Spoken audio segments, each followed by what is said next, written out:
because I've got to go to Doug Hoyle's memorial service across the way, so I shouldn't be late for that. But the team are going to be here for a little longer than that. We certainly are. Yes. For an hour or so.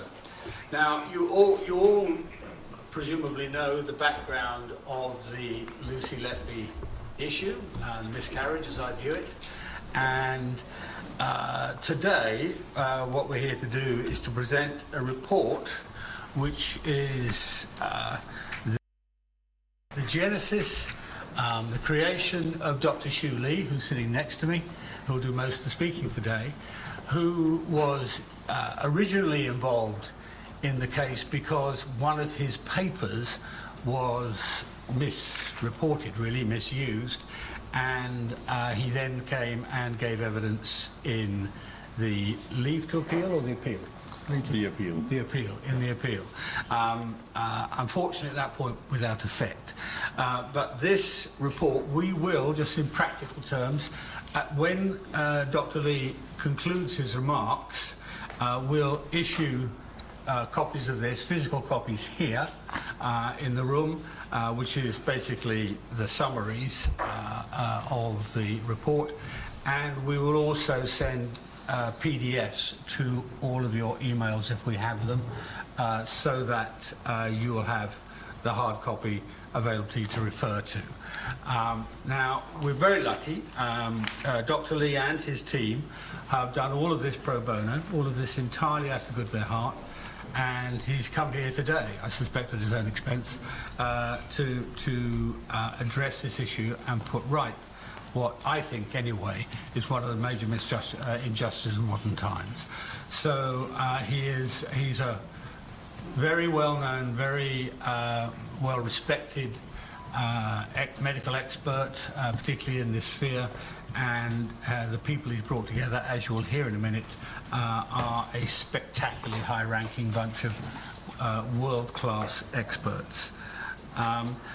The other people on the panel here, we'll come to them in a moment, is Mark MacDonald, who is Lucy's defence barrister, and Neela Modi, one of the team, but also pretty much our senior neonatologist in this country. She's a professor at Imperial, past president of the Royal College of Paediatric and Child Health, and is similarly engaged on the injustice that we're facing today.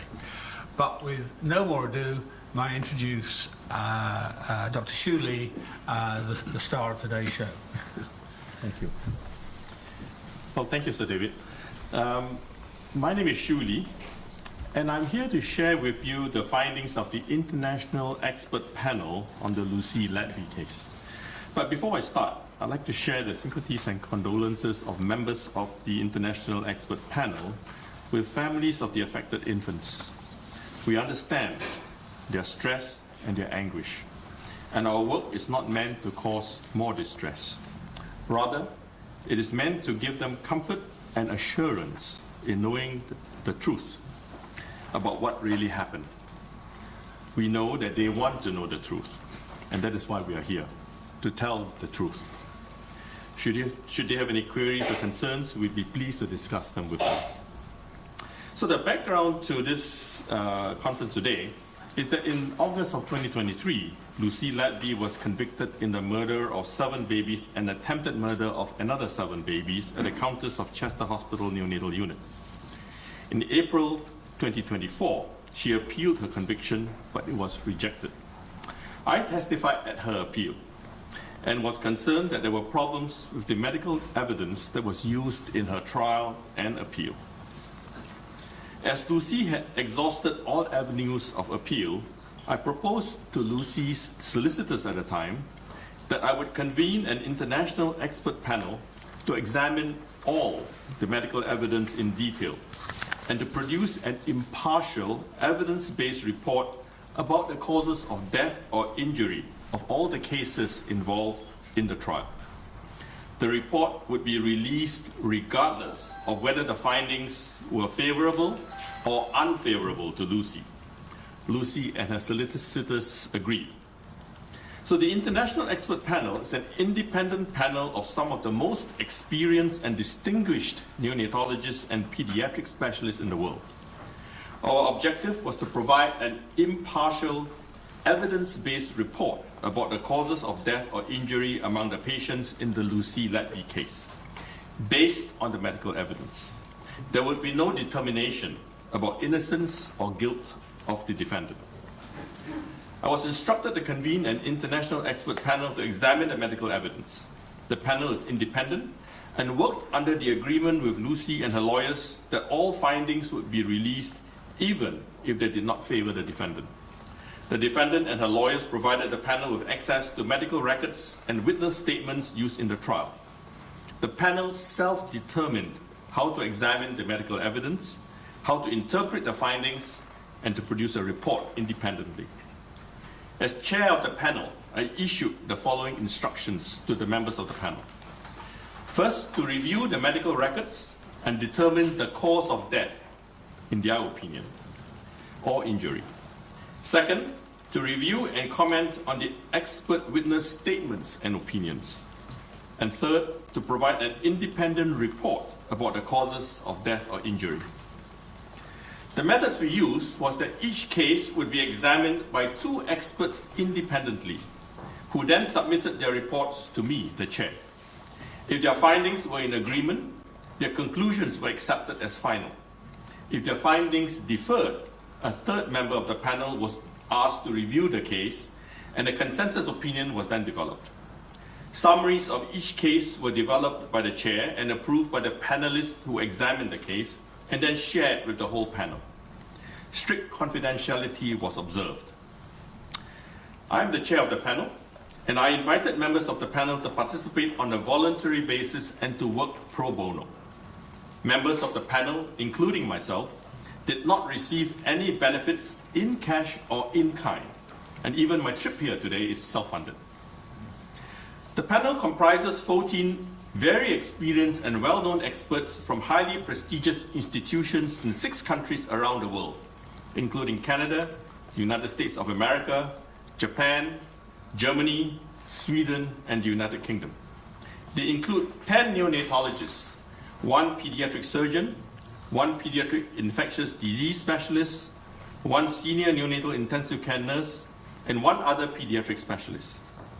With the exception of myself and the member from the UK, the other members of the panel knew of the existence of the case, but otherwise had very little knowledge about it.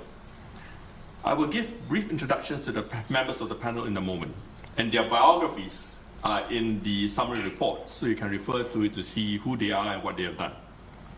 We also relied on the reports of 2 external experts in engineering for information about insulin and C-peptide testing, and these experts were under instruction by those representing Lucy Letby.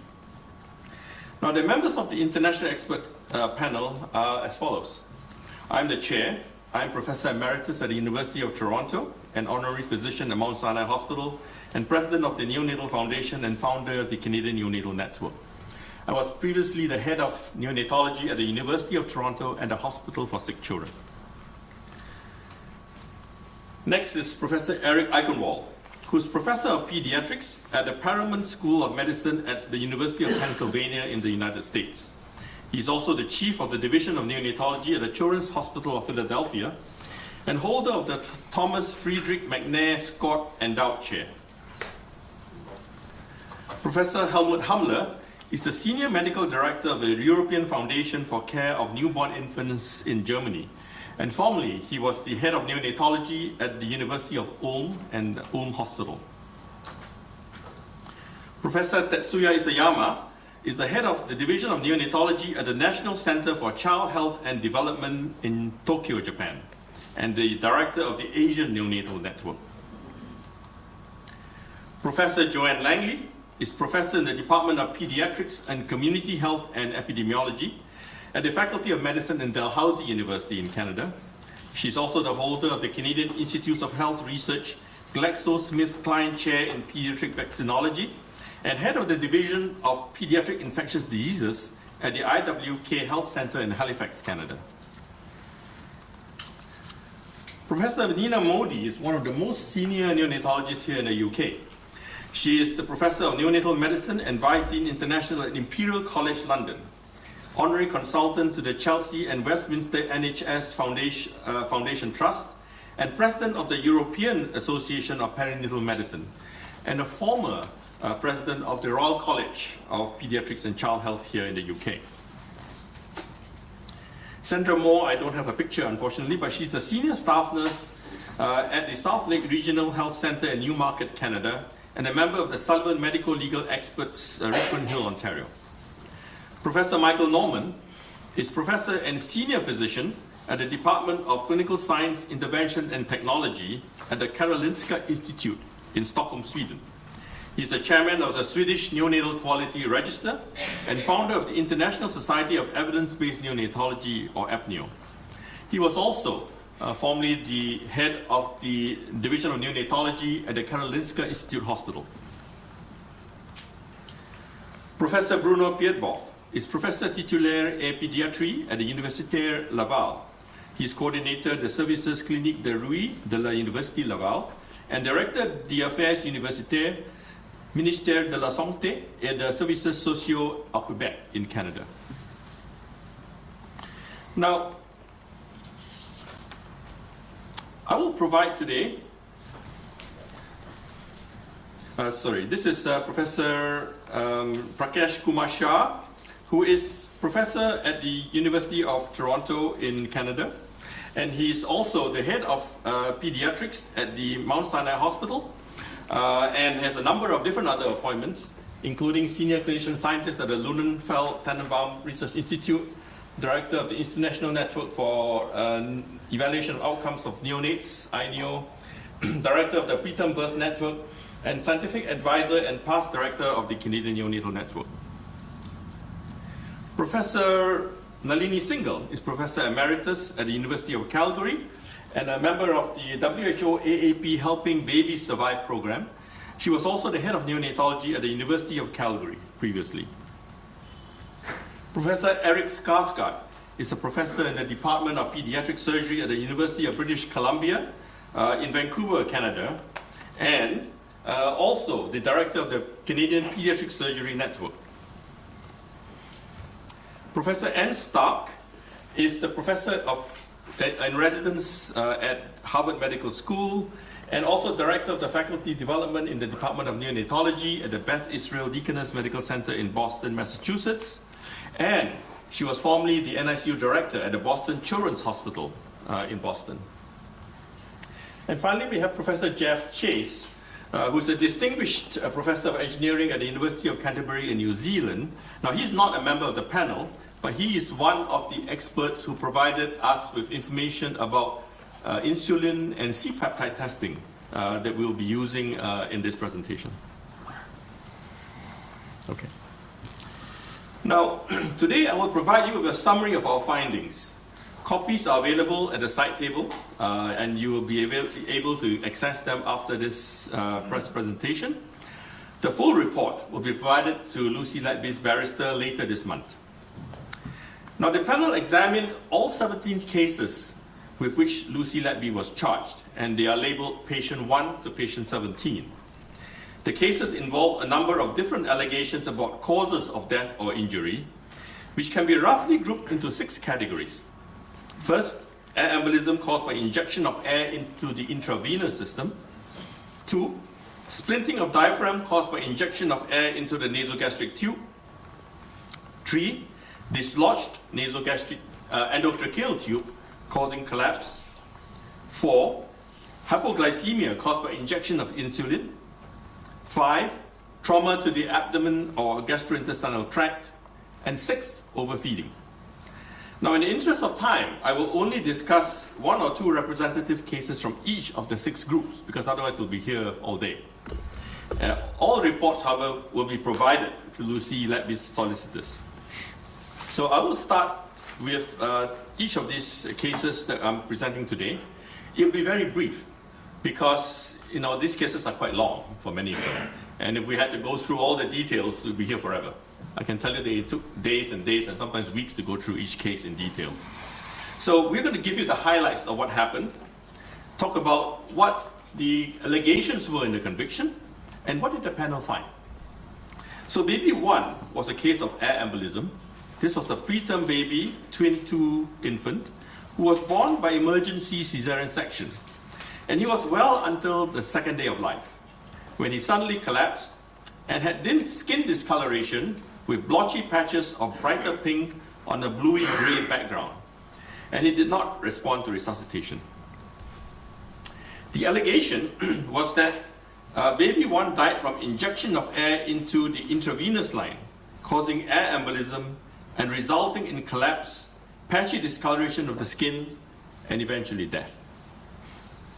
So, to begin, I will give you a little bit of background on the publications on air embolism. The prosecution, in part, based their allegation on a paper that I had written in 1989, where I described all 57 cases that had been published to that point in time. And it showed that the babies would present a certain number of symptoms or signs, and also that about 10% of them had skin discolorations of different kinds. At that time, I did not distinguish between arterial and venous air embolism. And in this particular case, the allegation is that she injected air into the venous system, into the veins. So there's a difference between arterial and venous, because the arteries carry blood to the body to supply the organs and the skin, whereas the veins actually carry blood away from the organs or the skin to the heart and to the lungs. And in the new paper that I had published in December of 2024 in the American Journal of Perinatology, a copy of which will be in the summary report that you will receive, we actually separated the cases with arterial venous air embolism from the cases with venous air embolism. And what we found was that in the cases where air was injected into the veins, there were no cases of patchy skin discolorations ever described in the literature. So the notion that these babies can be diagnosed with air embolism because they collapsed and had these skin discolorations has no evidence in fact. All right? None of this actually has ever been described. If this is true, it will be the first case ever described, but it's never been. And there's a reason for that. The reason is that in the arterial system, when you inject air into the arterial system, it goes directly to the skin or the blood vessels, or to the organs. Whereas in the venous system, it has to go to the lungs first. And the lungs has a complex bed of very small blood vessels that filters out all the air bubbles if they come through, so that they don't actually get to the arterial system. Now, in newborn babies, there's a hole called the foramen ovale in the heart, which can allow the blood to actually move over to the arterial system. But it has to go against pressure, because the pressure in the arterial system is higher than in the venous. And so what we found in the literature was that there were no cases that have been described where, in fact, these skin rashes have occurred. So let's do away with that theory, all right? The notion that these cases are air embolism because they collapsed and because there were skin rashes has no basis in evidence, okay? Let's be very clear about that. Now, so what can be the possible causes then? Why did this baby suddenly collapse? So we went into the history of this baby to see what actually happened. So in this baby, the mother had antiphospholipid syndrome, which is a condition in which the immune system mistakenly creates antibodies that attack tissues in the own body. Now these antibodies can trigger blood clots to form in arteries and veins. And during pregnancy, these antibodies can pass through the placenta to the neonate and lead to thromboembolism, which means clotting in the baby. Particularly happens if there is concurrent infection. Now, post-mortem of baby 1 showed that there was a recent non-occluding thrombus in the liver, which means that in fact there was a thrombotic event that happened in this baby after the baby was born. On the day of the collapse, the baby's IV tissued at 1600 hours. Tissued meaning that the IV that was supposed to be in the vein somehow penetrated the vein and came out into the tissues. And so the infusion was not going into the circulation, was going into tissues, and so the air was getting swollen because the infusion was coming out. And so because of this, they removed the IV and replaced it with an umbilical venous catheter. But the first insertion was malpositioned, and so they had to replace it again. Later on, a long peripheral line was then inserted at about 1900 hours. Now, they then took an X-ray, etc., to make sure it was in the right position, and eventually the infusion was restarted. But an infusion was restarted at 2000 hours. So there was a period of up to 4 hours when these lines were in, but there was no infusion. Now, here's the problem. Even in a baby without any problems, we avoid putting lines in without infusion. Because if you do that, clots can form on these lines. In this case, the baby actually predisposes to clot formation because of the antiphospholipid syndrome. And therefore, to have lines in there for 4 hours without infusion is a risk. All right? Now, what then happened was that minutes after the infusion was restarted at 2000 hours, baby 1 collapsed. It is most likely that there was a thrombus that formed on the tip of the catheter that then dislodged when the infusion was started, and it migrated to an artery supplying the brainstem, causing sudden collapse and inability to resuscitate the infant. It is also possible that baby 1 had placental fetal vascular malperfusion. So what's that?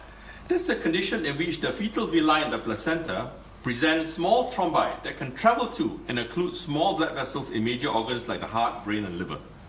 And if a small thrombi lands in an artery supplying a critical structure like the brainstem, it can also cause sudden death, and they are very hard to find on post-mortem. Because these vessels supplying these critical areas of the brain or the heart are very tiny. And so all you need is a small thrombus to occlude it. When you're doing a post-mortem, you're doing cuts to see whether you see anything. And you have to actually cut exactly where that thrombus is in order to identify it. So just because a post-mortem doesn't identify it doesn't mean it isn't there, right? And in the second condition, which is fetal vascular malperfusion, these collapses can occur 1 to 2 days after birth. So one of these 2 causes probably caused it, and we think it's the first one because of the temporal relationship with the lines that were inserted, the predisposition to formation of clots on these lines if you don't infuse it, and then the occurrence of the collapse just minutes after the line was infused. So our conclusion is that baby 1 died from thrombosis, and that there was no evidence of air embolism. Because in this baby, the allegation for air embolism was that, number 1, the baby died, we could not find a reason for it. Number 2, this baby had this collapse accompanied by these skin discolorations, which was consistent with what the allegation was with air embolism. And what we are saying is, first of all, the second reason doesn't hold, because air embolism by the venous system does not produce these kinds of skin discolorations. Number 2, there is a plausible and reasonable reason why this happened, which is what I just explained. So for both those reasons, we feel that this diagnosis is wrong, that this is not pulmonary air embolism. In fact, this is because of thrombosis. Now the next baby, oh, I forgot to show you that, but hopefully you understood what I was saying. The next baby is baby 4, which is another case of air embolism. Now baby 4 was a term baby who was born by emergency C-section after prolonged premature rupture of membranes. She became pale and floppy at 12 minutes of life and required resuscitation. She continued to have respiratory distress afterwards. She was then admitted to the neonatal unit, and continuous positive airway pressure support for the respiratory distress was started, and antibiotics were started, but only 4 hours later after the baby had been admitted to the NICU. The chest X-ray showed pneumonia.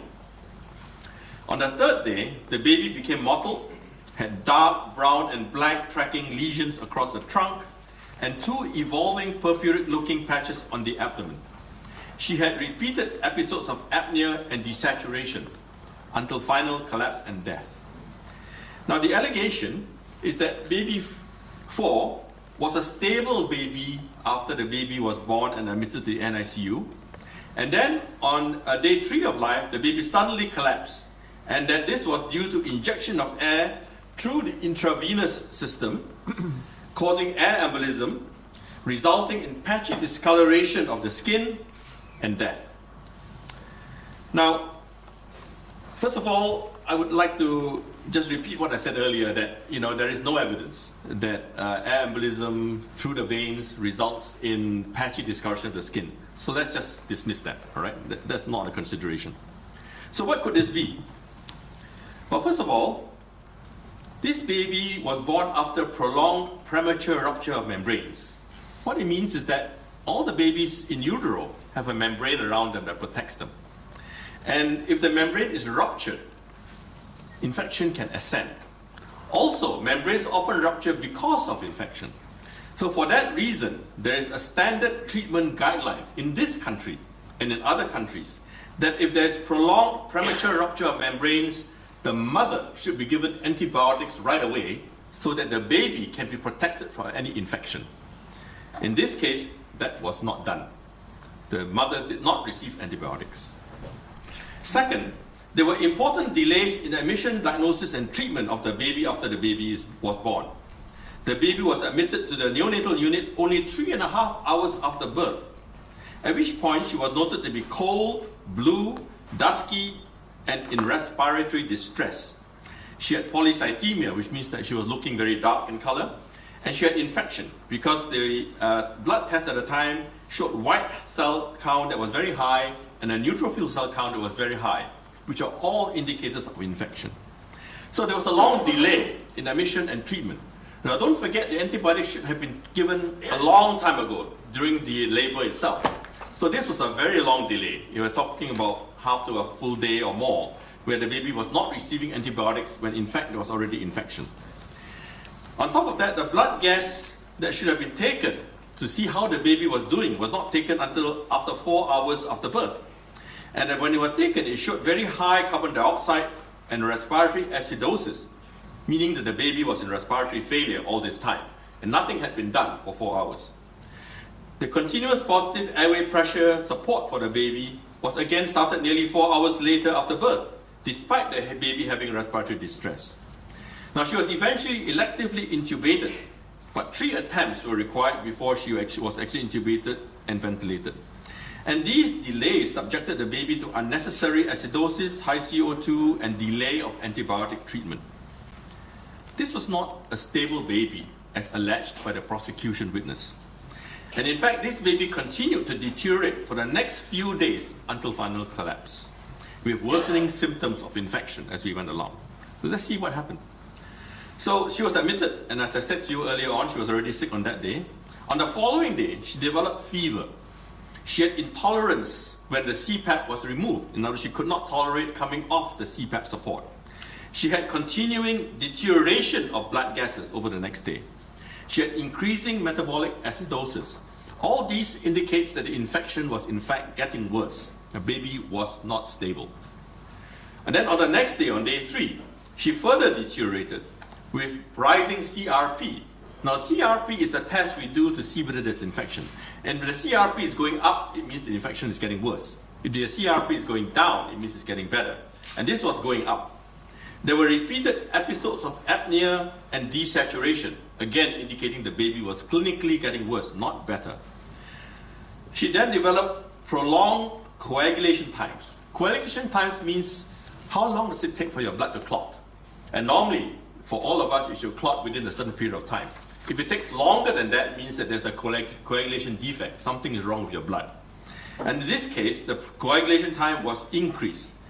Now, this is a serious development because it indicates that the infection is going out of control. Most of us, when we are infected, we are sick, whatever, the coagulation times don't change. But if the coagulation times change, it means that this baby is going into what is called disseminated intravascular coagulation. And this is a condition that appears when a baby is severely infected and severely ill because it causes spontaneous coagulation of the blood throughout the whole circulatory system. The blood just starts to clot everywhere. And as it clots, it consumes the coagulation factors, and that's why you see a coagulation defect. And then that leads to spontaneous bleeding in all the organs and elsewhere in the body. So when you see something that's starting to cause coagulation defects, this is in fact an early sign of DIC that is developing. And so the blood vessels in the skin are compromised because if you have clotting in the blood vessels of the skin, they compromise the blood flow, which together with hypoxia triggered dilation and contraction of the small vessels in the skin, which then results in the skin discoloration that you see, and tracking lesions and so on. And she ultimately collapsed and deceased. So this baby died of systemic sepsis, pneumonia, and disseminated intravascular coagulation.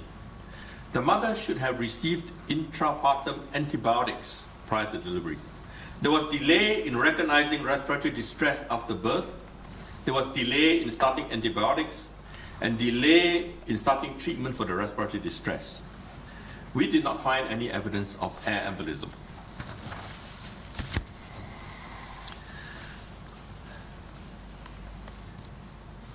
All right. Now the next baby is baby 9, where the allegation is that the baby received nasogastric tube air and then subsequently was also given air through the IV in the intravenous system, which caused air embolism.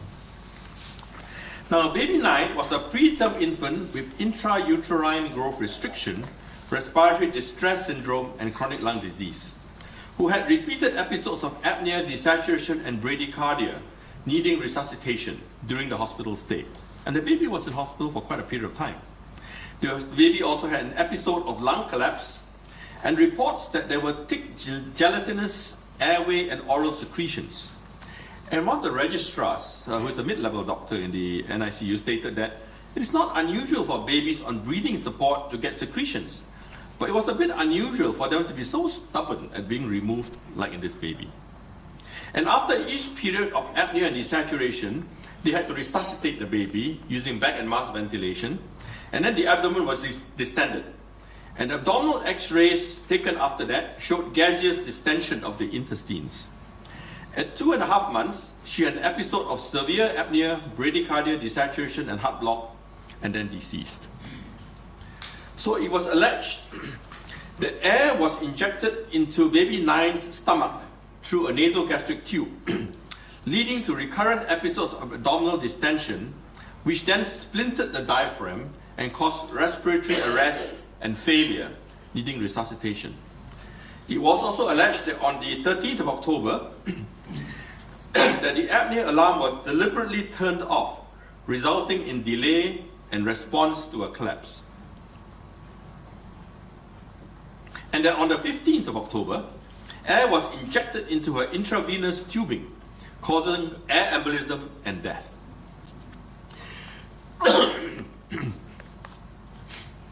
So we looked at this case in detail, and what we found was that baby 9 was a very preterm baby with intrauterine growth restriction, respiratory distress syndrome, and chronic lung disease. Also, that in fact, surveillance cultures, which are normally done after a baby is admitted to the unit from outside, to make sure that there are no dangerous bacteria being brought into the NICU. So they routinely culture all these babies after admission. And in this case, the surveillance culture revealed a bacteria called Stenotrophomonas maltophilia, which is a gram-negative bacteria from her endotracheal tube. And the doctors in the unit were duly notified that that was the case. Now, this particular bacteria is unique because it is a multi-resistant opportunistic pathogen that can colonize the airway in biofilms that are resistant to antibiotics and impossible to clear in patients with chronic lung disease. The thick secretions can block the endotracheal tubes, which led to the endotracheal tubes constantly being blocked and replaced, and interfere with ventilation in the small airways of these vulnerable infants, which together with other factors like chronic lung disease can lead to recurrent episodes of apnea, desaturation, bradycardia, respiratory failure, and collapse. And decolonization with Stenotrophomonas maltophilia would have further compromised her ventilatory capacity. Now, her initial abdominal distension was likely due to sepsis causing ileus, or to lactose intolerance because there's a family history and the stools were positive for reducing substances. But the subsequent repeated abdominal x-rays showing intestinal gaseous distension were all taken after resuscitation and bag and mask ventilation, so that the air was likely introduced by the resuscitation, not because the air was there previously. Right? Also, a nurse explained that the reason that the apnea alarm did not sound was because the apnea alarm is set to go off if there is a 20-second period where there are no breaths. But because this baby was gasping at less than 20 seconds each time, the apnea alarm wasn't triggered. So it wasn't because it was switched off, it was because the baby was gasping, and so it wasn't triggering the alarm. Right? Now this baby was not treated for Stenotrophomonas maltophilia, and there is no evidence that air embolism was at all involved. We concluded, therefore, that baby 9 died of respiratory complications caused by respiratory distress syndrome and chronic lung disease that were complicated by the Stenotrophomonas maltophilia colonization. The doctors failed to respond to routine surveillance warnings that this baby was colonized with this bacteria. They did not recognize the diagnosis. They did not treat her with the appropriate antibiotics which would have cleared this bacteria. This was likely a preventable death. There is no evidence of air causing splinting of the diaphragm or of air causing air embolism. There is no evidence that the alarm was turned off. In fact, the evidence is that the alarm was not turned off.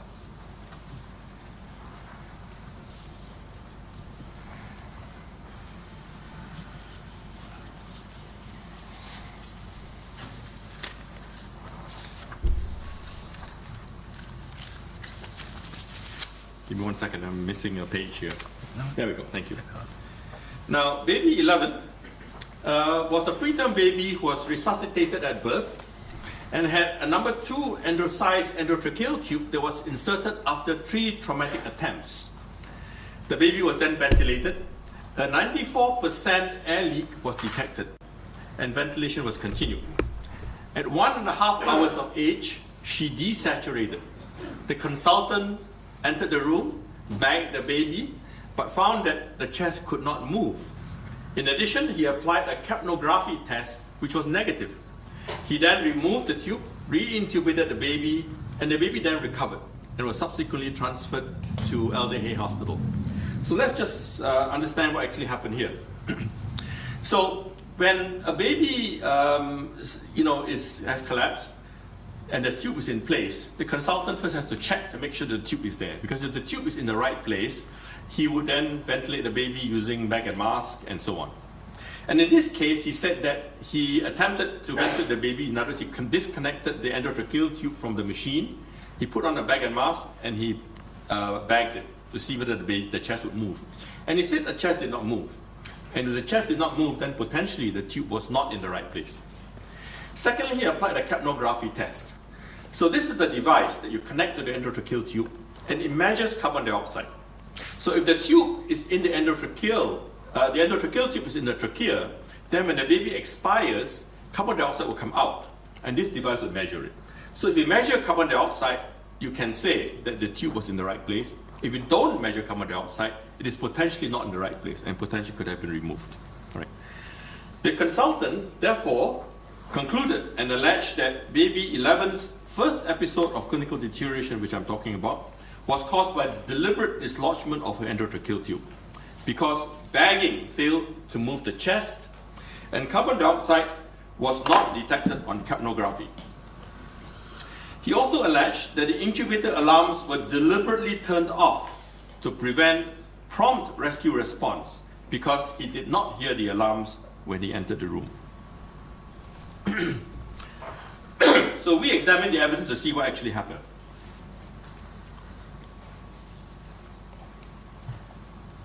First of all, when the baby was born and required resuscitation, they took 3 times to intubate the baby because they had difficulty intubating the baby and it was traumatic. And finally, they put in a size 2 tube.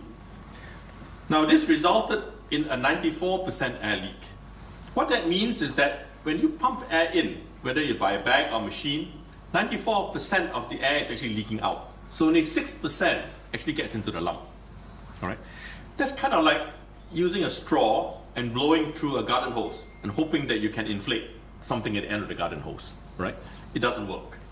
So as a result, ventilation was ineffective because 94% of the air was leaking out and only 6% was entering the lung. Effective gas exchange could not occur, and mechanical ventilation could not generate sufficient pressure to keep the small air spaces in the lung open. So this led to gradual collapse of the small air spaces in the lung and deteriorating gas exchange. When the tipping point was reached, the baby decompensated, desaturated, and collapsed. Now, when the small air spaces in the lungs are collapsed, if you try to reopen these collapsed air spaces, it actually requires relatively high pressures because they are collapsed, and therefore you need higher pressure to actually open them. With a 94% air leak, bagging will not do the job because the air is all leaking out. It doesn't get into where it's supposed to go. In addition, the consultant was using a device called the neopuff. Now, the neopuff is actually a safety device because it's a valve that is pressure limited. So when you bag, it limits the amount of pressure you can give so that you don't give excessive pressure to the lungs. Now, in this case, however, because the lungs are collapsed, you actually need higher pressure to open it up. And so when you're using a neopuff, you're not delivering sufficient pressure. So both these reasons will account for why the chest did not move when the consultant tried to bag the baby. The capnograph, as I explained, measures CO2. But with a 94% air leak, the CO2 is all leaking out.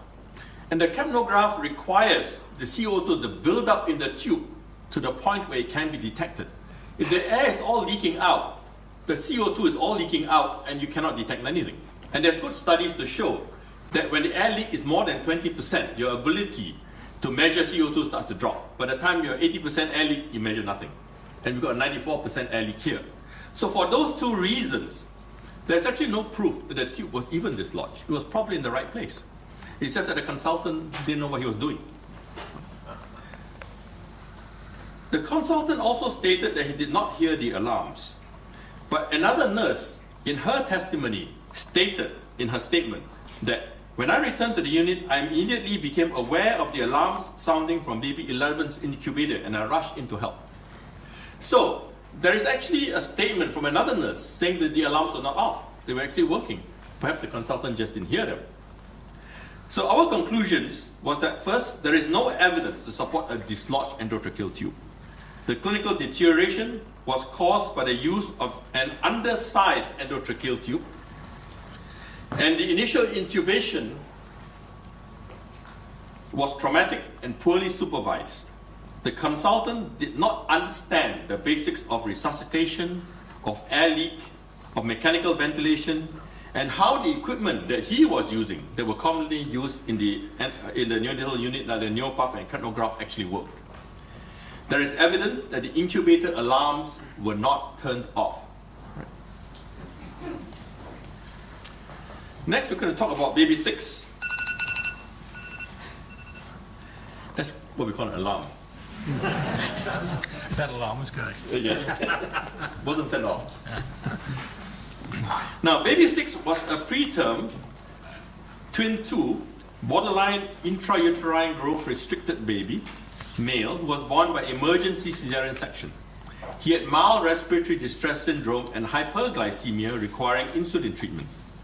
And on the 5th of August, at about 1:30 in the morning, he then developed sepsis and hypoglycemia and was treated with antibiotics and intravenous glucose infusion.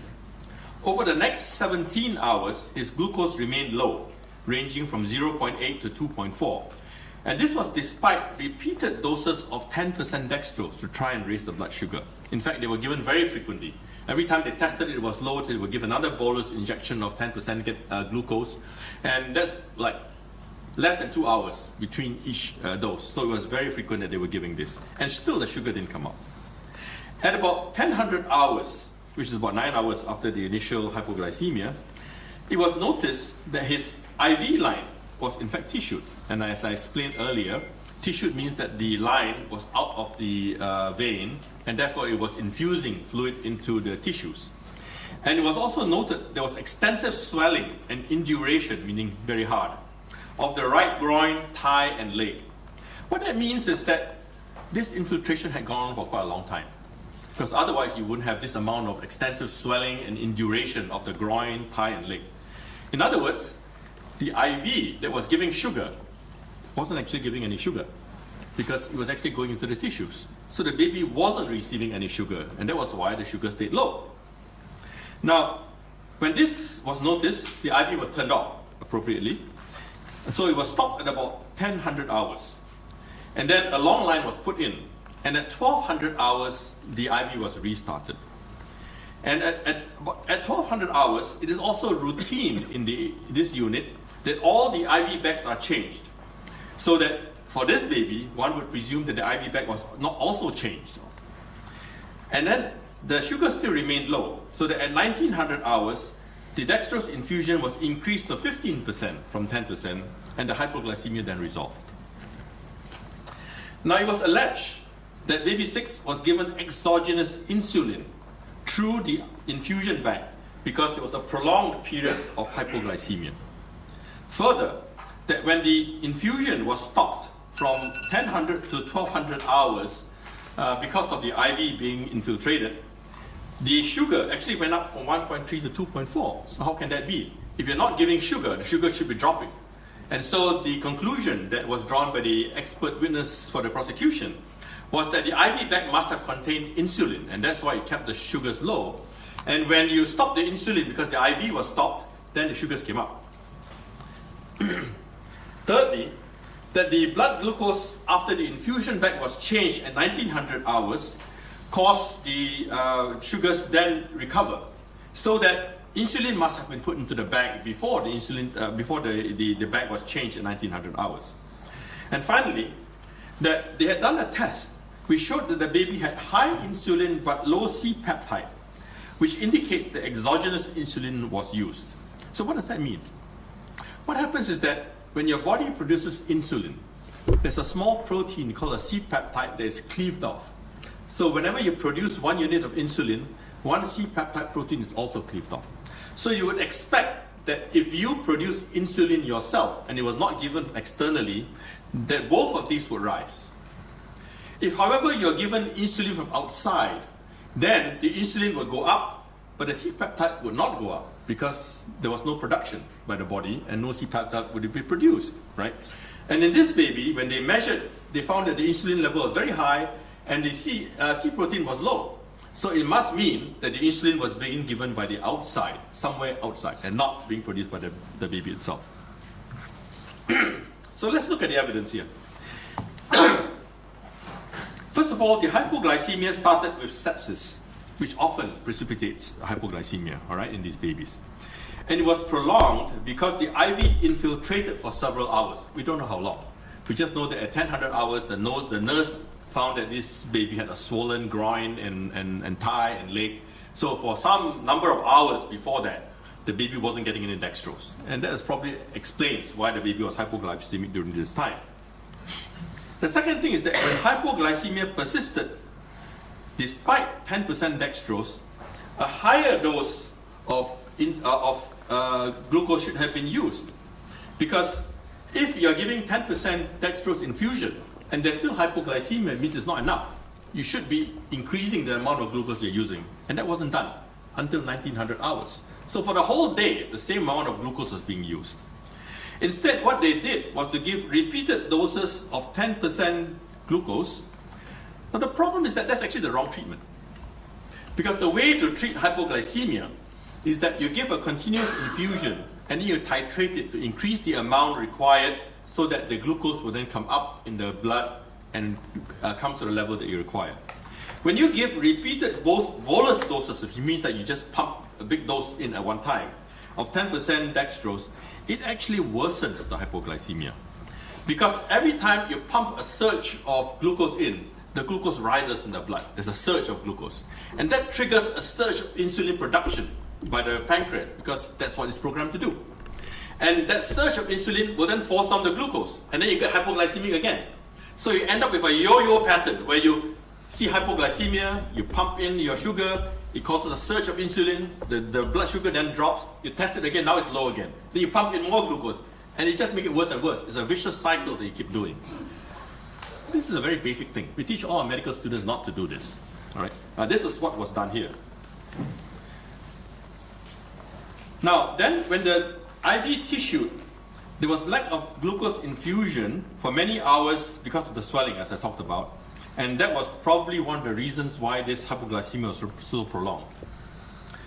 Now, the next thing is that when the infusion was stopped from 1000 to 1200 hours, it was alleged that the blood sugar rose from 1.3 to 2.4. So how can that be if there's no sugar being given? What was not said was that in fact the blood sugar was 1.4 at 1146 hours. In other words, for the whole period of 2 hours where the glucose was not infusing, the blood sugar was actually not rising. The figure of 2.4 was measured after 1200 hours when the IV had been restarted. So there is no evidence that in fact this baby's sugar was rising because of the IV being stopped. Right? Also at 1200 hours, the IV bag was changed. Now the infusion bags in this hospital were prepared in the pharmacy. They were then brought to the unit and stored in a cupboard. And they were changed every day at 1200 hours. So this baby would have had at least 2 bags of IV fluid during that period of time. And in order for this baby to have had insulin introduced into the bag, it would have to have been done multiple times into multiple bags. Because if the bag was changed at 1200, then you would have to give insulin into that bag as well in order for that to happen. All right. Now the blood sugar rose after 1900 hours. It was alleged that this was because the IV bag was changed at 1900 hours, and it was changed. But it was not because the bag was changed. It was because at 1900 hours, the dextrose was increased to 15%. And so the baby got better, because now you are giving the appropriate amount of sugar to this baby. Right. So what about this problem with the insulin and C-peptide? Because as I explained earlier, the blood test showed high insulin and low C-peptide. And we know that this is something that has been well tested in adults and in older children. The problem is that this has never been tested in preterm infants. And preterm infants are not just little people. Preterm infants are different. They have different physiology and biology compared to adults and older children. They behave differently. And just because we see something that applies and is valid in adults and older children doesn't mean it's valid for preterm infants. So Professor Jeff Chase, whom you saw a picture of earlier on, is someone who has been studying this his whole life. So this is what he does for a living. You know, his whole career he has been studying this. And what he reported, and a copy of his report is in the summary report that you receive later on, he reported that preterm infants have different insulin and C-peptide standards than adults. Exogenous insulin is unlikely to be the cause of hypoglycemia for several reasons. First, the C-peptide in this case would have been low for an adult or older children, but it was not low for preterm infants. In fact, the level for this baby would have been at 20 to 45 percentile of all preterm infants. In other words, right in the middle. Average. Or average for a preterm infant. It was perfectly normal. Second, if the insulin was really that high, the potassium levels would have been reduced. But in this baby, the potassium levels were normal. So that couldn't have been the case. The glucose level should be lower if exogenous insulin was used. And the insulin C-peptide ratio was within the normal expected range for preterm infants. All right? Because the experts in the trial were using standards for adults and for older children. They do not apply to preterm infants. All right? And finally, that preterm babies have a lot of antibodies. And these antibodies bind insulin. And when you measure insulin, it measures not just the active insulin in the blood, it also measures the insulin that is bound to these antibodies. And so you get a falsely high level of insulin when you measure the insulin in these preterm infants. Right? Finally, that the immunoassay that is used is unreliable because there are many interference factors. For example, if you have sepsis, if you have antibiotics, if you have antibodies, it will all cause these measurements to be wrong. And therefore, you get false positive insulin readings. And this baby had all of the above. Baby had sepsis, had antibiotics, baby had autoimmune antibodies, etc. And therefore, we concluded that baby 6 had prolonged hypoglycemia because of sepsis, prematurity, borderline intrauterine growth restriction, lack of intravenous glucose when the long line infiltrated for a prolonged period of several hours, and also poor medical management of the hypoglycemia. In addition, baby 6's insulin level and IC ratios do not prove that exogenous insulin was used, and are in fact within the normal range for preterm infants.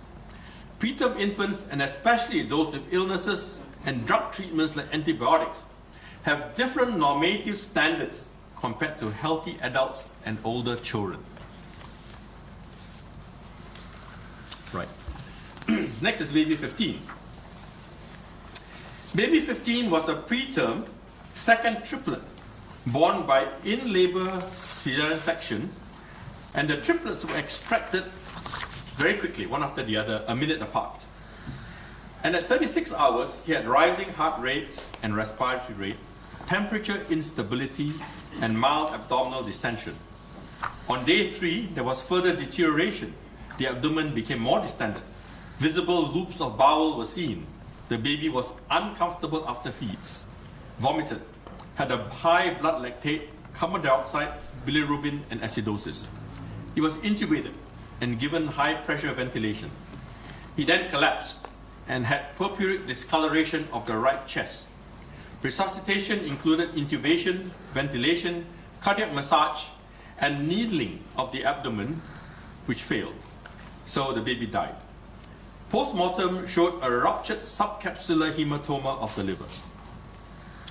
Now, it was initially alleged that baby 15 received inflicted blunt trauma to the abdomen, causing purpuric discoloration of the chest and a ruptured subcapsular hematoma of the liver, and that the abdomen was distended because air was injected through the nasogastric tube to cause gaseous distension of the intestines. And later, the accusation was then changed to say that, in fact, there was deliberate injection of air into his intravenous system to cause air embolism, collapse, and death. So let's see what really happened. Baby 15 collapsed because the subcapsular hematoma ruptured, causing acute major hemorrhage into the peritoneal cavity that was sufficient to cause the hemoglobin to drop by half. In other words, half your blood was lost into the abdomen because of the rupture. Now, you should know that for all of us, if you lose 20% of blood volume, you're going to shock. When you lose half the blood, pretty much you exsanguinate to death, right? So this is a very major event. Now, the subcapsular liver hematoma is the result of traction or shear forces that are applied to the thin, fragile liver capsule through the hepatic ligaments. In baby 15, it was highly likely that this was the result of extremely rapid delivery, and this is a well-recognized cause of birth injury. And one of the other triplets also had the same subcapsular hematoma, although it was not this severe. So the fact that 2 of them had the same problem, again, confirms that this was likely caused by birth injury. All right? In other words, when the baby is suddenly precipitously delivered and the traction forces are applied, that's when you get this injury. When you apply blunt trauma to the chest, you cannot generate the kind of shear or traction forces required to cause subcapsular hematoma. It doesn't happen, right? You can hammer the chest all you want. It's not going to cause this kind of a subcapsular hematoma. Now, bleeding into a subcapsular hematoma is characteristically initially very slow because there's a capsule around the liver, and so it is contained by the pressure of the enveloping liver capsule. And in the early stages, the clinical signs are insidious and difficult to recognize. Now, in this baby, as the baby got worse, they then intubated the baby and ventilated the baby with high pressures. That's again a mistake, because when you use high pressure ventilation, it decreases the venous return to the heart. And that causes congestion of the liver, which actually makes it worse.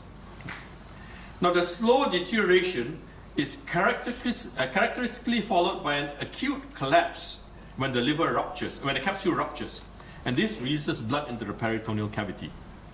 Now, the significance of the rising heart rate and falling pH before terminal collapse were not recognized, because what was happening was that there was insidious bleeding going on into the liver capsule and into the liver, and that was causing the heart rate to go up and the acidosis and so on, and this was not recognized.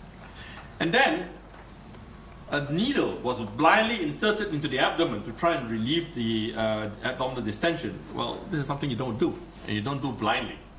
And unfortunately, this may have penetrated the right lobe of the liver, causing further injury. And this was noted by the pathologist as parenchymal hematoma and laceration. Blunt direct trauma to the abdomen or the chest is implausible because it is very difficult to generate the kind of forces required to produce the observed injuries in the liver protected by the lower chest wall. The gaseous distension of the intestinal tract was likely due to swallowing of air and insufflation during non-invasive respiratory support, and not due to injection of air through the nasogastric tube. The suggestion that there was air injected into the intravenous line is nothing but conjecture. Baby 15 died from a subcapsular liver hematoma caused by traumatic delivery, resulting in hemorrhage into the peritoneal cavity and profound shock. This was not recognized antepartum.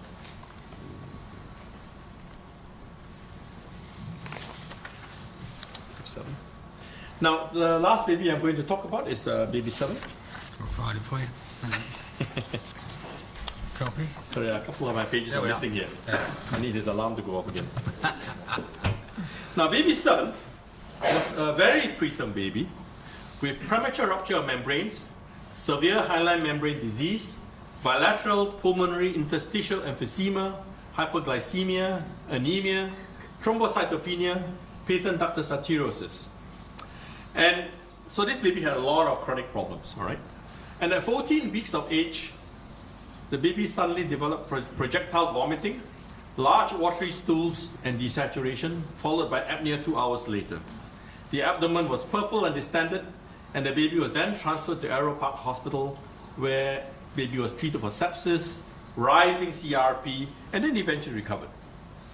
And the allegations were that this baby was deliberately overfed, and this caused the baby to vomit. And further, that air was injected into her stomach through the nasogastric tube, causing the vomiting and clinical deterioration because the air in the stomach splintered the diaphragm and caused respiratory failure. So let's see what really happened. The first thing we can see is that the baby in fact had infection on the night of the vomiting because she clinically deteriorated with desaturation and apnea.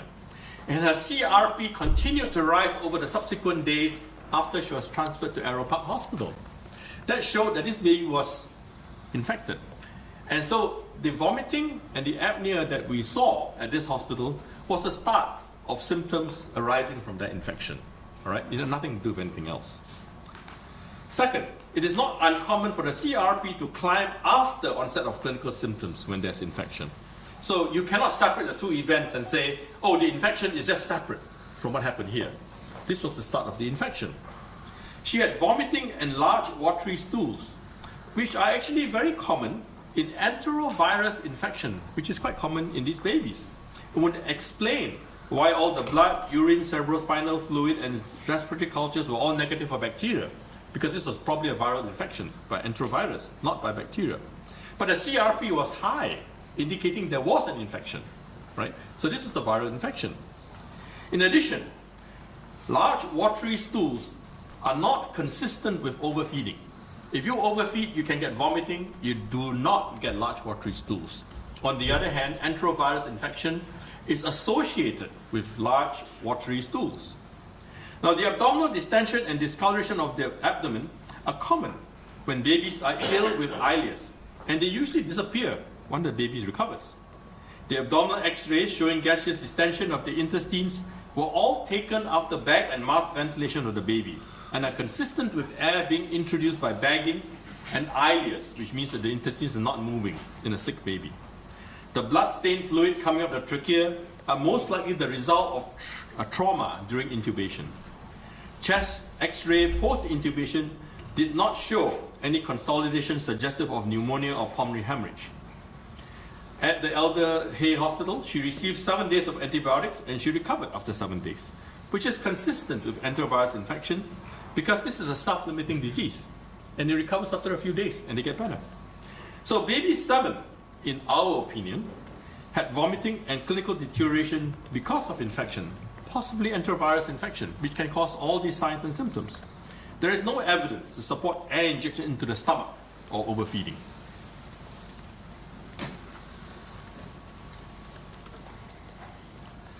So, just to summarize all the findings we had in terms of the medical problems that we are seeing at this hospital, we found that the medical histories were incomplete. There was a failure to consider the obstetric history. There was disregard for surveillance warnings about bacterial colonization. There was misdiagnosis of diseases in these babies. They were caring for babies that were probably beyond their expected ability or designated level of care. There were unsafe delays in diagnosis and treatment of acutely ill patients. There were poor skills at resuscitation and intubation. There was poor supervision of junior doctors in procedures like intubation. There were poor skills in basic medical procedures like insertion of chest tubes. There was lack of understanding about basic things like respiratory physiology and how to mechanically ventilate the baby. There was poor management of common neonatal conditions like hypoglycemia. There was lack of knowledge about commonly used equipment in the NICU like Neopath and capnograph. There was failure to protect infants who were at risk, for example hemophilia, from trauma during intubation. There was a lack of teamwork and trust between the health professions. There were also statements given by many witnesses which point to serious resource and infrastructure deficiencies. And these specific concerns that were expressed by individuals include inadequate numbers of appropriately trained personnel in the unit, lack of training for assigned nursing roles, inadequate staffing and workload overload, poor plumbing and drainage resulting in the need for intensive cleaning in the unit.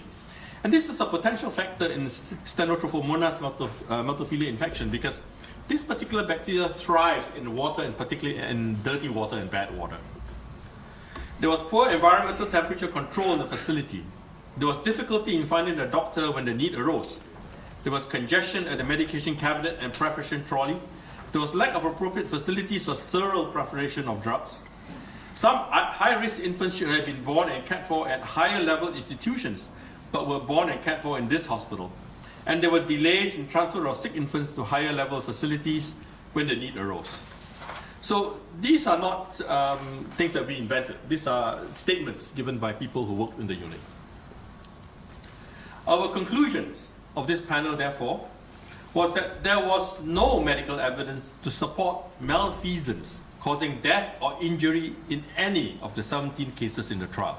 Now, I've only presented you 7 of the cases, 7 of the 14 official convictions, but the others are similar. It's just nuances, changes of variation in the details, all right? Death or injury of all the affected infants were due either to natural causes or to errors in medical care. There were serious problems related to medical care of patients at this hospital. There were problems related to teamwork and interdisciplinary collaboration at the Countess of Chester Neonatal Unit. In summary, ladies and gentlemen, we did not find any murders.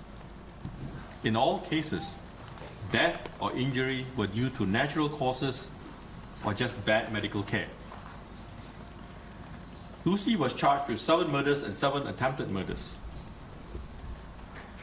In our opinion, the medical evidence doesn't support murder in any of these babies, just natural causes and bad medical care. Our full report will go to Lucy's barrister later this month, and then it'll be up to him in the courts to decide what next to do. So in closing, I'd like to thank you for attending this press conference. I hope our findings bring comfort and closure to the families of the affected infants, and our hearts and sympathies go out to them. I would like to thank Sir David Davis and Mr. Mark McDonald for their efforts, and Sir Davis in particular for graciously organizing and chairing this meeting. I would also like to thank the members of the International Expert Panel. They are some of the most experienced and best minds in neonatology in the world today.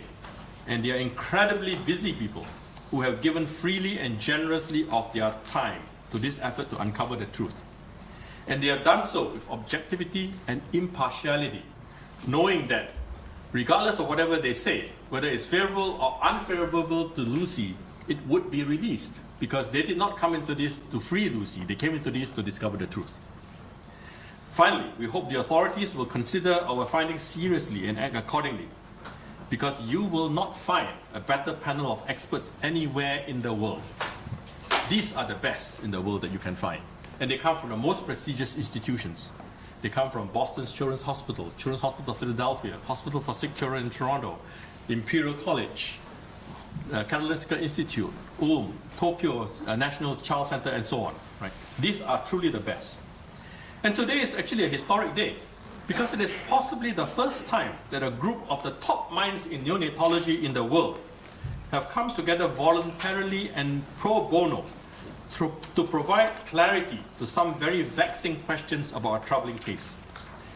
If you are looking for the truth, you don't need to go any further.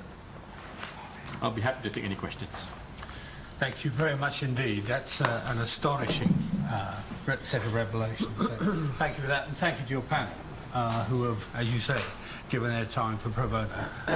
Now, can people identify themselves and their organisation? I'll go right across from right to left. Sir, you. Yep. John Sweeney, podcast Lucy Letby, Was There Ever a Crime? Thank you. Thank you very much, Dr. Lee. Can you tell me, on the PubMed, how many publications have you authored? In terms of peer-reviewed publications in journals, I've authored over 400. How many peer-reviewed publications, according to PubMed, has Dr. Dowie Evans, the Crown's star expert witness? I don't know. The answer is 0. So, in simple footballing terms, we've all heard of Liverpool, we've all heard of Andover Town, and they both score goals. Here is the problem. You and your panel have written together thousands of peer-reviewed papers on neonatology. The Crown star witness, Dr. Dowie Evans, has written 0. What does that tell you about the scientific knowledge of Cheshire Police, of the Crown Prosecution Service, the judge at the trial, and the judges of the appeal court, that they do not understand the difference between scientists who have published multiple papers on this subject and someone who has published nothing? So, first of all, the panel that we have is, as I said, this is the top notch in neonatology. This is the creme de la creme, the dream team of neonatology. You're not going to find any better, right? And if they can't tell the truth, nobody else will. You can find all the people in the world, and they're not going to get any better than this. With respect to the Cheshire Police, I don't know. I mean, I don't know the police. With Dr. Evans, I don't know him either. And you tell me that he hasn't published anything. If you look at this panel, there's probably about 500 person years of experience with all these people. These are the heads of units of the top institutions in the world. So I would trust their judgment. When it comes to Dr. Evans' testimony and his opinions, I would ask you to ask 3 questions. First of all, the first question would be, if our panel found so many problems with the medical care provided by this team at this hospital, how is it that Dr. Evans found none? Because in none of the 17 cases did he even identify one problem with the medical care provided at the hospital. The second question I would ask is this. He seemed to be rather selective in his use of information. So if he wasn't selective, if all the information was used, in fact, you would come to a very different conclusion than what he came to. Just take, for example, the case of the hypoglycemia, where he said there was no sugar for 2 hours and the blood sugar grows, therefore it must be insulin. In fact, he missed the one important value, which was at 11:46, showing that the blood sugar in fact did not rise. So was he just careless, or was it deliberate? The next question that I would ask is, even when there's an obvious cause of death, why did he go around looking for malfeasance? So I would ask you to ask these three questions and ask Dr. Evans that. If you can answer those three questions, I think you have the answer to your question. Sir. Ashish Joshi Spaniards. Can I ask Professor Niramondi, with your experience of the BMA and the Royal Colleges and the NHS, does this evidence point to yet another maternity scandal in the NHS? Thank you very much. I want to make it quite clear that I'm here in a personal capacity. I'm not representing any organisation, not the BMA, not the RCPCH or any other organisation. What we have shown is, as Professor Lee has outlined to you, that there were plausible reasons, very, very plausible reasons for these babies' deaths. And that there was a combination, if you take the totality of the 17 cases, there was a combination of babies being in the wrong place, delivered in the wrong place, delayed diagnosis, and inappropriate or absent treatment. It was not our brief to comment on the wider issues facing the NHS or on other maternity reports that have been issued recently. But I would say to you too, there are clearly systemic factors that are at play that we've identified, as well as individual factors which we have also identified. Yes. Thank you very much. Tina Yasin from Denmark Public Broadcaster. So David Davis, I want to ask you a question. Looking at all this together and the conviction, what does that tell you about the British justice system and what the evidence you're looking at today? And also, where does the case go from here? Where could it go from here? She's lost a bit to appeal, of course, we all know that. So where could it possibly go now? First, the British judicial system. Back in 2011, the Law Commission published a report challenging the handling of expert evidence in court. Who appointed it, who paid it, how they selected it, and so on. This case is a case study in why that report should have been implemented. It hasn't been, and it should be now. Right? Secondarily, there is currently a Law Commission investigation into the basis of conceding appeals, of allowing appeals, sorry, not conceding appeals. That too, I think, is necessary, overdue in fact, and we need to reconsider the basis on which we accept or define evidence as new for the purposes of appeals.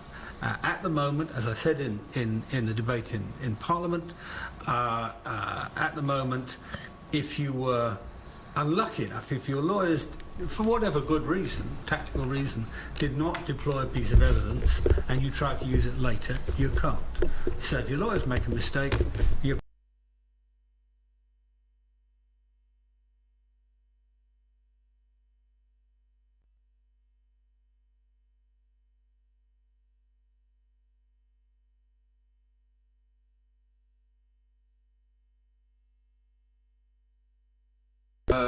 They will be waiting eagerly for the report, which is going to be coming at the end of the month.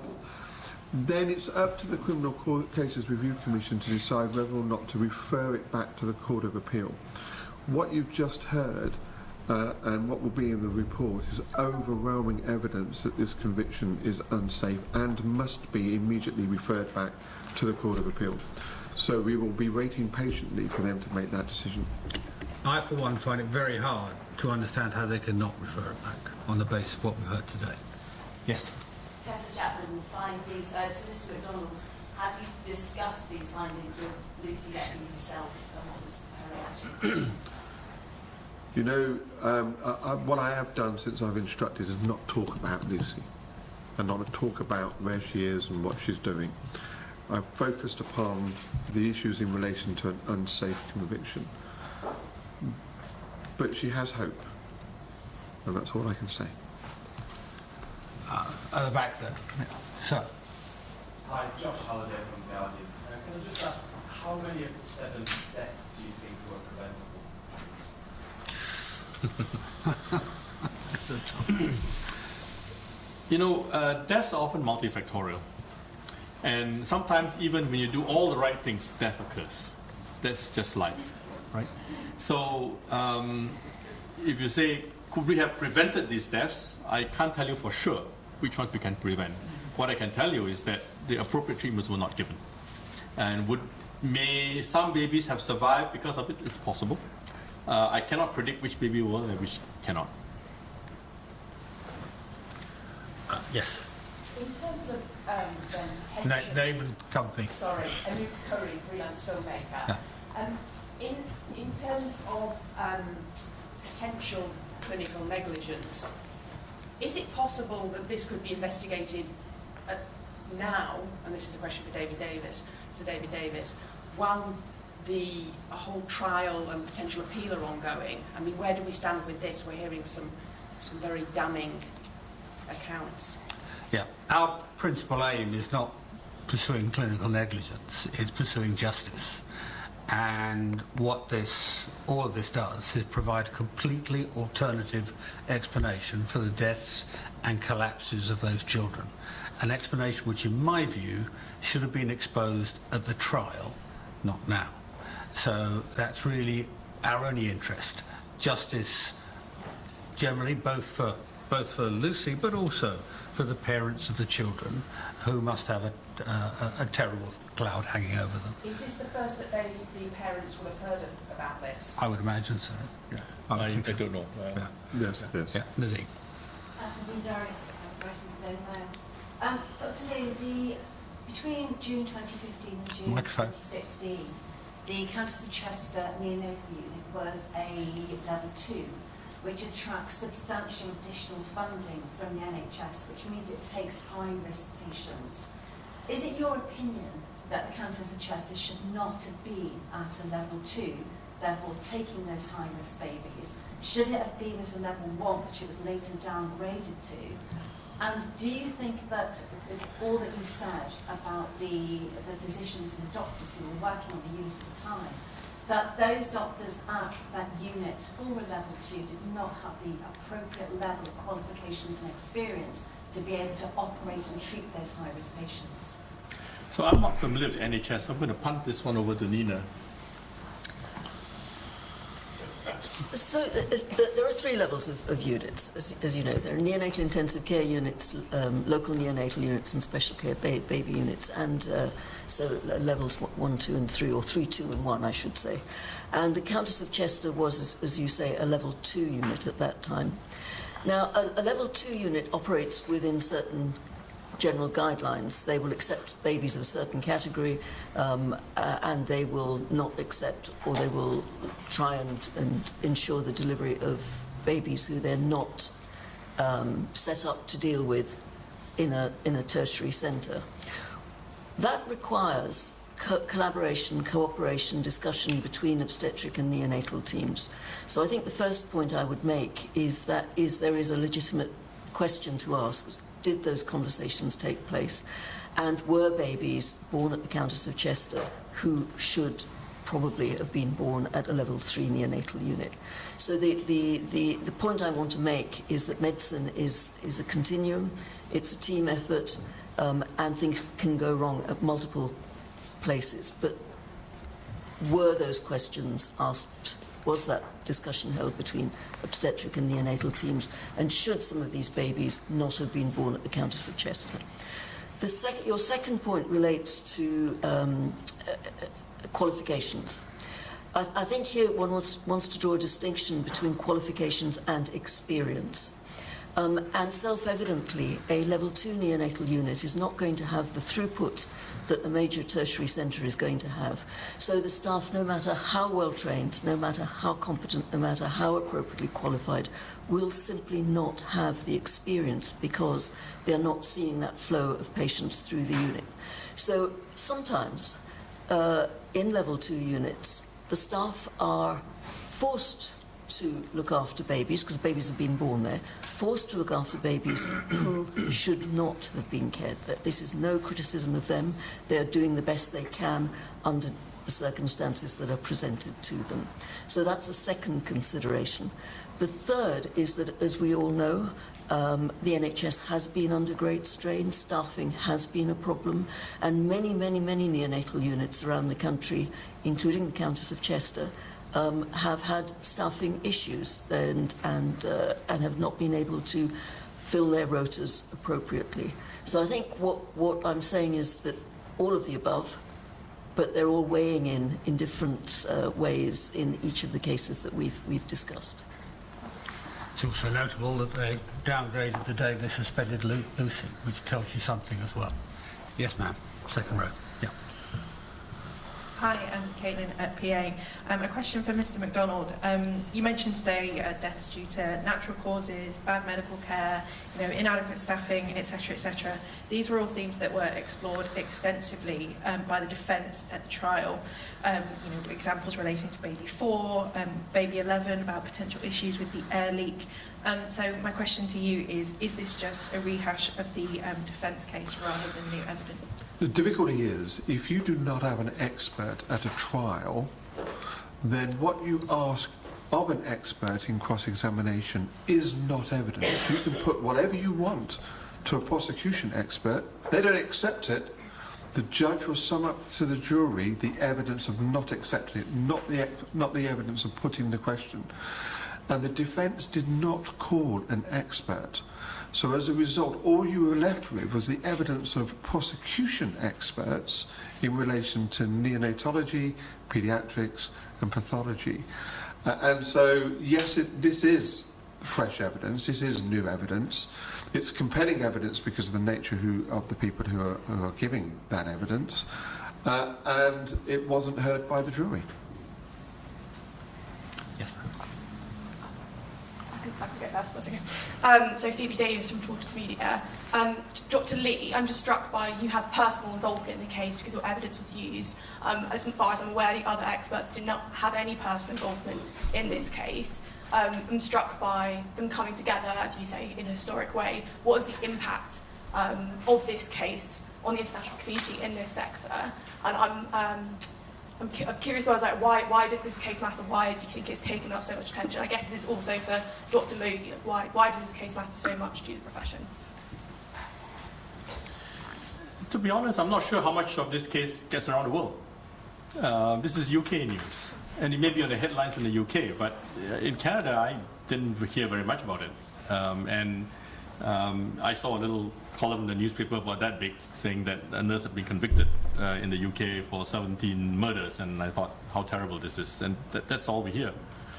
I think then what happened subsequently was that I was called by the defense for the appeal to say, can you look at this? And I don't usually do medical legal cases, I just don't enjoy them. In this particular case, because they used my paper, I was curious to see what exactly did they use my paper for. And when I saw the evidence that they gave, I was disturbed because it was wrong. And after I gave the appeal, I realized that she had no further road to go because she had exhausted all avenues of appeal. And yet, it remained that the evidence was wrong. Now, I didn't know at the time whether she was innocent or guilty. What I did know was that the evidence that was used to convict her was wrong. And to me, that's a problem.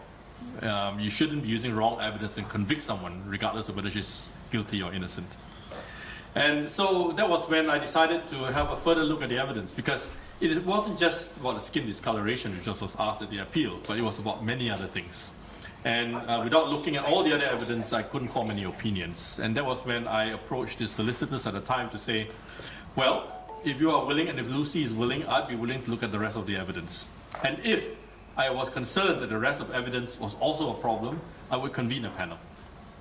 And so we did. And as you can see, these people on the panel are not ordinary people. They are not just ordinary neonatologists, that you get in the street anywhere. These are the best of the best. And the reason they came was because they were all interested in the truth. And these are people of high integrity, and they want to make sure that things are done right. And so they came, and Nina is one of those. Nina is, a good friend of mine for many years, and she's one of the most respected neonatologists in the world. And so are all the others, right? So they all came, they volunteered their time and services to be part of this and to look at what the evidence is, so that we can get some clarity on this, and that this can be hopefully resolved. I'd like to ask two questions. The first is to Sir David Davis. At the moment, there is a public inquiry sitting. It's predicated on the assumption that Lucy Letby is guilty. From what we've heard today, which I may say is the most devastating presentation I have ever heard in a miscarriage of justice case, and I've covered many over several decades, this inquiry is entirely based on a false prospectus, and I wondered what you think, Sir David, should now happen to the Thirlwall inquiry. Should it simply be wound up pending the hearing the appeal? My second question is to Dr. Lee. It was in fact Sir David who in the House of Commons last month who disclosed that in 2 of the cases of which Lucy Letby was convicted of murder, the people who committed acts of what one might euphemistically describe as poor care, including puncturing the liver in the last case that you highlighted today, went on to become principal accusers of Lucy Letby. They were instrumental in helping the police with their investigation and then gave evidence against her. I wonder if you would like to comment on the fact that people who, from your analysis and your panel's analysis, themselves were large contributory factors in those deaths, went on to accuse her. I'll take the first bit first. I mean, firstly, it's not part of my role to critique the Thirlwall inquiry. I'll just say the following 2 things. Number one of the failures we're looking at here, we're looking at a number of judicial failures, a miscarriage of justice, and a failure of the health service to mark its own homework, if you like, to decide what it got wrong and what it has to put right. And as a result of that, I wrote to Lady Thirlwall before the inquiry sat and suggested to her that she might get a more accurate outcome of her inquiry if she left at least an opening in her mind that Lucy may not be guilty and that there may be other causes for these deaths. It's the second part in the context of the Thirlwall inquiry that matters most. That if we can't fix the health service when it gets things wrong, there'll be future babies that die unnecessarily. So I wrote to her and I got an answer. It's a dead bad answer. It's what I'm used to getting from ministers mostly. So it's not for me to critique it, but I think when it comes down to it, the judicial system will, I hope, end up overruling what the Thirlwall inquiry concludes. So, you wanted to answer his point? I don't think I can answer that question because that's something that you have to ask the people who are involved. I can't ascribe motives to people. It is possible that perhaps they don't even have insight into their own lack of expertise in these areas. And so I would recommend that they take a close look at the report that we have written and to see for themselves where they have deficiencies and what they need to do about it. Okay. There's, yes. Werner, here. Sorry. You can't just grab the microphone. Thanks, we Felicity. gave it to Dominic Cascioli, who just got a deadline, but maybe he could be next. Felicity Lawrence, formerly for The Guardian and freelance, still for The Guardian. There were many experts who were really troubled by this after the convictions, and then there was more charges. The press were silenced for over a year. Where could you have gone, Professor Modi, with your duty of candour? And where could other people have gone when the court and the legal system treats your concerns as contempt? There doesn't seem to be any way of raising the alarm at the right moment. Do you have any thoughts on that? I hope that the process that we've seen unfolding, of which today is a major part, has actually demonstrated that there is a route to be followed and there is a process to be followed in these sorts of circumstances.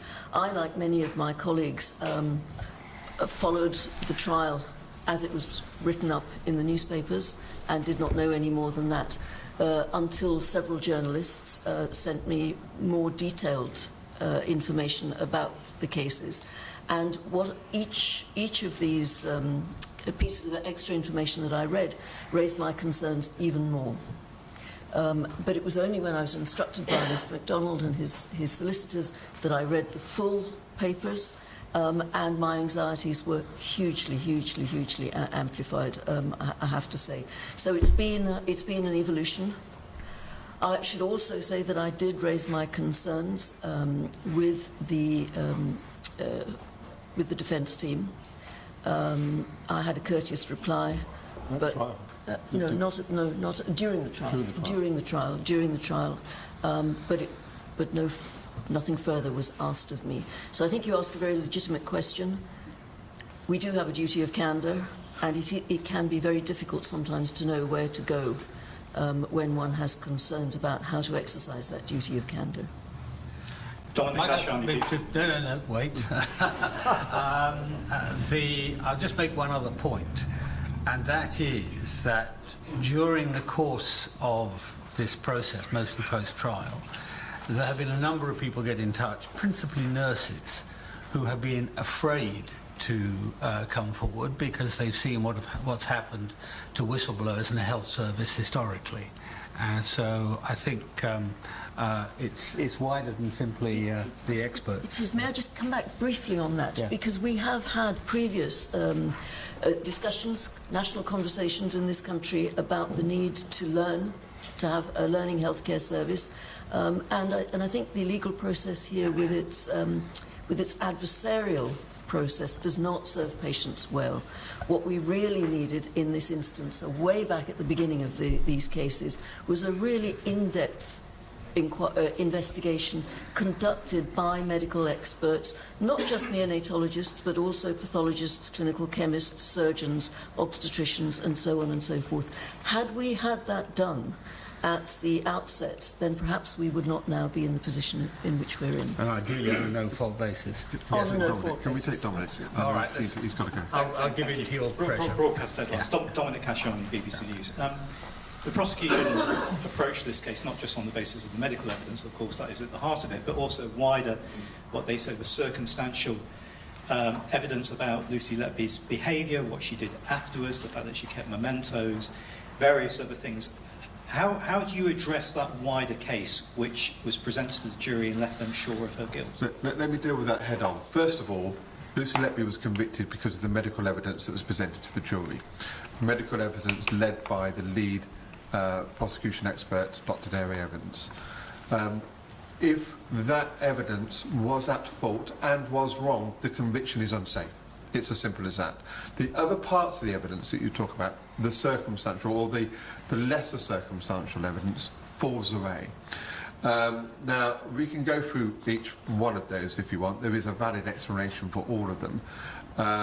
But the most important thing, the reason why Lucy Letby was convicted was because of the evidence, the medical evidence that was presented to the jury. That today has been demolished. Medical and statistical evidence, before you leave, and the statistical evidence has also been demolished in a different context by equally senior and authoritative people. The other thing you're seeing is a very large element of confirmatory bias. That was apparent to me when I went through the trial on a day-by-day basis, that they started out by persuading the jury that she was guilty on the basis of statistical and medical evidence, and then everything that followed on was interpreted in the worst possible way. Dr. Hammond. Dr. Phil Hammond, Private Eye. Jeremy Hunt, our longest-serving health secretary, in his book Zero, estimated perhaps 1,000 babies die in the UK every year who wouldn't die had we had the same standards of neonatal and maternity care as Sweden. I'd like to ask Dr. Lee, did any of the international experts look at this and go, gosh, this could easily happen in my country? Or did they say, God, what an appalling system the NHS has, this is the tip of the iceberg, thousands of babies must be dying avoidably from substandard care? We only looked at 17 cases, so I cannot speak about the NHS really. Could it happen in China? Sorry, could it happen in Canada? Could it happen in China too? Could it happen in Canada? We hope not, because... Why not? Yeah. I would say that if this hospital, we also have a level 1, 2, 3 standard in our hospital, similar to the UK. We are, after all, a British colony previously, and a lot of our systems, were built on the British standards. I would say that if this was a hospital in Canada, it would be shut down. Right. It wouldn't be happening. About 25 years ago, after the Shipman report, there was very briefly, because I was involved in it, an attempt to encourage a no-fault analysis of health service failures on the same basis that airline pilots and airlines are reviewed after a failure, after a crash, after a near crash, whatever. It sort of precipitated enthusiasm for about 6 months and disappeared. The health service didn't want to play. I think there's an argument for that right now. Yes, sir. Peter Hitchens, Mail on Sunday. Have you sent, or do you propose to send, copies of this report to Dr. Darry Evans, to the Thirlwall inquiry, and to the Chief Constable of Cheshire Police, who still apparently intend to continue interrogating Miss Letby? The owner of the report.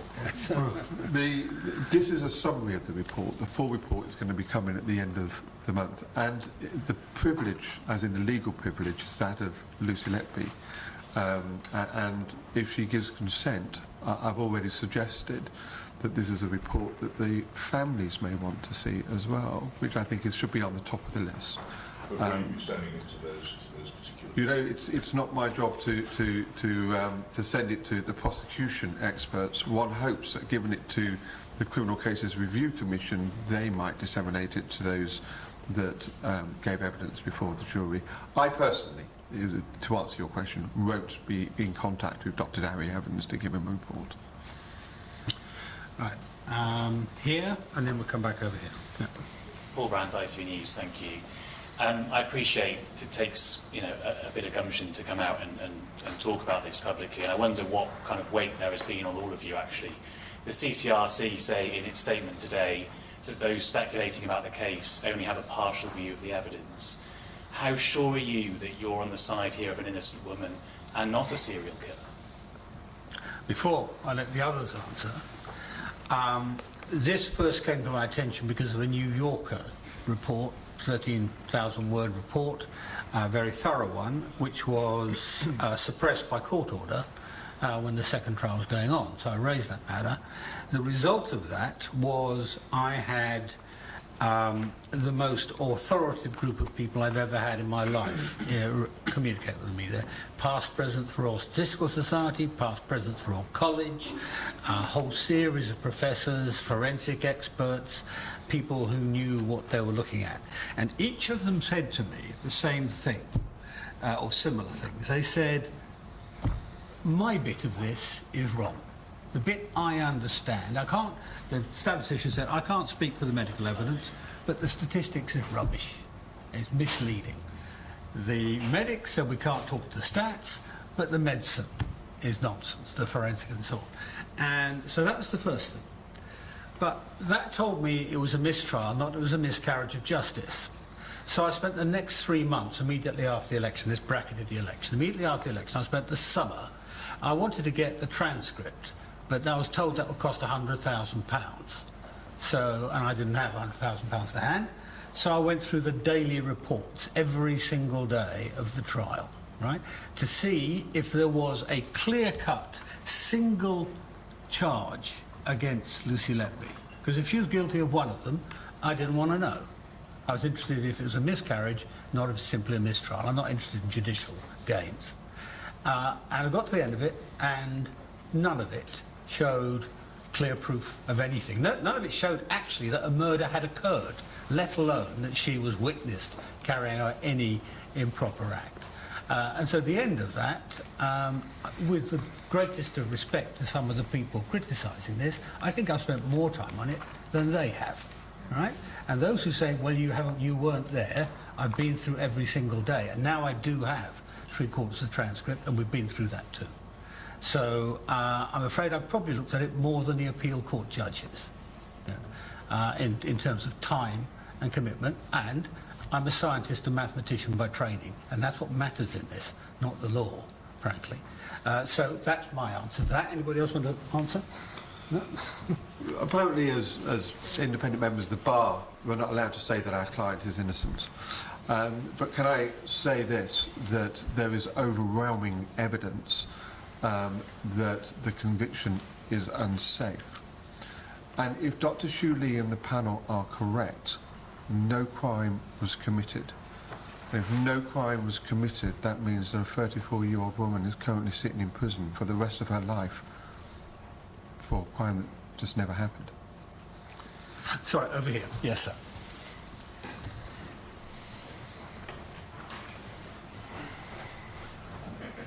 And then you. Thank you, Sir David. Edward Abel-Smith, co-host of Was There Ever a Crime? The Trials of Lucy Letby.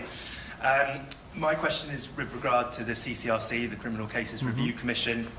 If we look at cases such as Andy Malkinson, who has his conviction overturned, or Robin Garbett, who's awaiting his outcome from the CCRC, these things can take 5-10 years to get to the appeal court.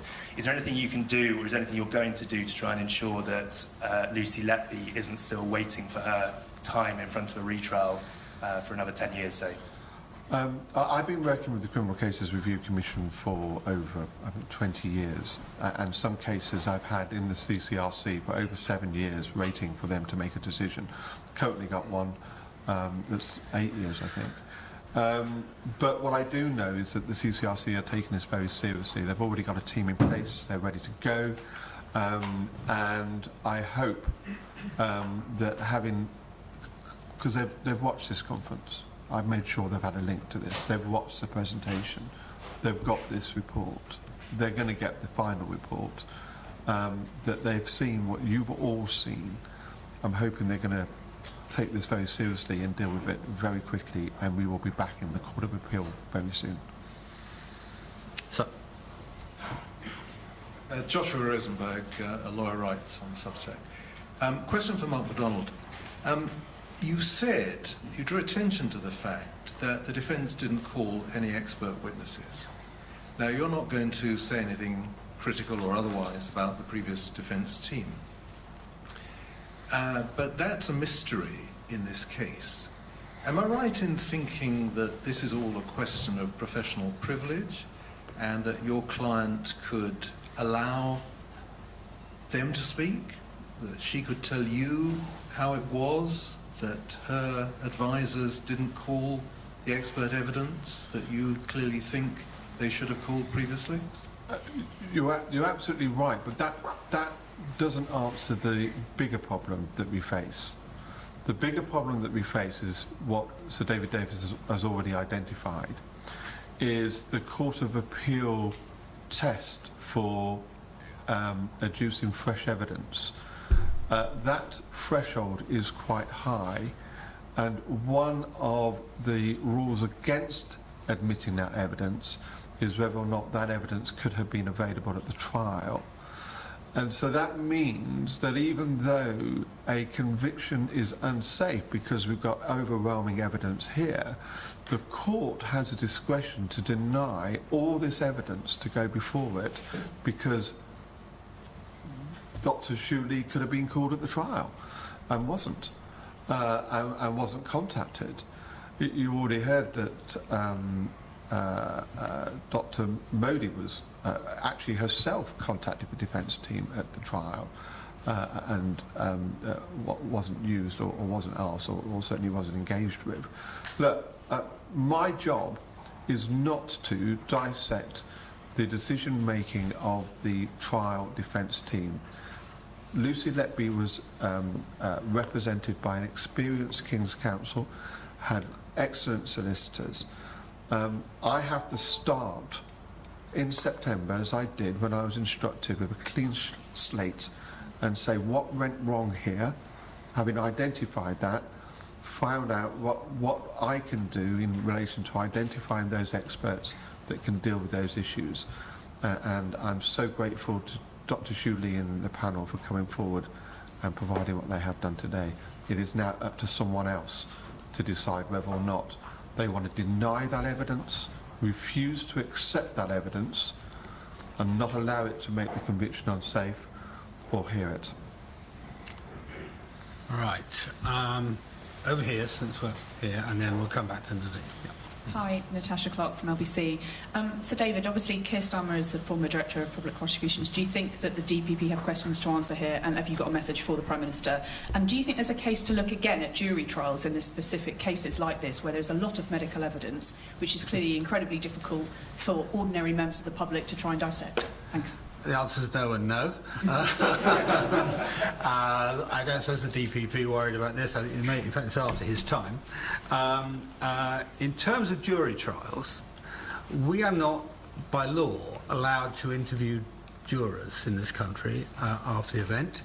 The only example I know of where that was broken, as it were, was when the Jubilee line case was dismissed.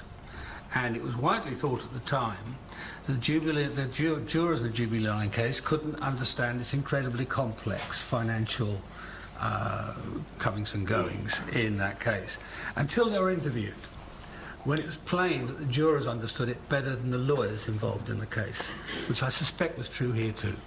Right. Nadine, sorry. Nadine Jarvis, I should say I was the health minister responsible for maternity and neonates for 2 years, and I saw a number of investigations into a high number of neonatal deaths in the UK.